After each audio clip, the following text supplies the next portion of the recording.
No man is a failure that has friends, said by Clarence Oddbody in A Wonderful Life, created in 1946.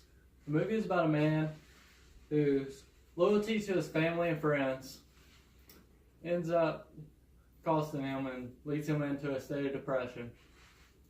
It is only through an experience with Clarence Oddbody that he is able to recover from it and realize what he does have. Throughout the movie, there are many scenes that one might think is the best scene, but to me, the best scene is the end, where everyone ends up coming together and helping George in his time of need. George, the main character, is played by James Stewart.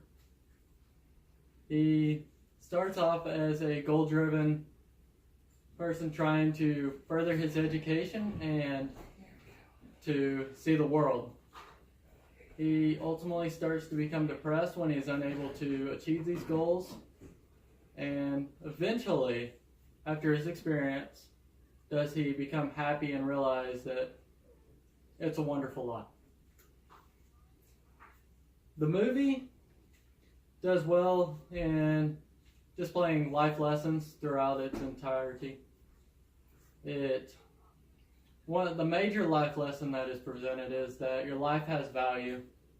You might not value it, but someone else does. Whether it be your friend, family, or just that person you've helped along the way. The choices you make will affect someone, either good or bad. And ultimately, this is shown through, or George realizes this when he goes through his experience with Clarence. Another more minor, just to kind of reiterate on the fact that there are many lessons in this movie, is the bad guy doesn't always get caught. And this is shown through the character Potter, who ends up taking a bunch of money and many other things and doesn't get caught. The greatest overall theme, as I said, is that your life matters. And it is my belief that George's greatest struggle is with himself. And this is seen through his constant need to help others, which drives him into a state of depression. For example, whenever he gives up his chance to see the world because his father died in order to save the family business. This is only one example of the many examples in this movie.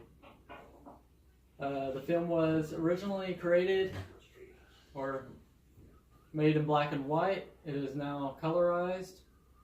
It is based during the World War II time frame.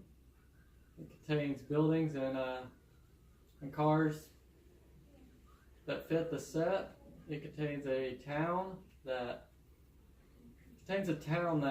just always moving when it should be moving. You have people moving throughout the day, not necessarily at night, but it makes you feel that it's real. While watching this movie, I do tend to sympathize with George, but only to an extent, due to his failures and his shortcomings being his own fault, for the most part. He made the decisions he made. For this movie, it is a typical Christmas movie. It's pretty generic for what it is. However, I think it is only a Christmas movie due to the fact that these significant events in the movie happen around Christmas time, and the whole family and friends are the most important thing in the end, which I do agree with. And in conclusion, It's a Wonderful Life provided a wonderful life lessons, a full array of them, and these are shown through George's decisions and the choices he makes throughout the movie. The cinematography made use of an accurate set that felt alive, made you feel as if you're in a little town. And while it is classified as a Christmas movie, I do feel it could stand without the Christmas theme. It'd be a great movie. Overall, though, I do recommend this movie, and I would recommend that you watch it if you have not watched it. And that's just because of the wonderful life lessons it provides, and many of the quotes are usable in today's time, such as the one stated before: "No man is a failure that has friends." Thank you.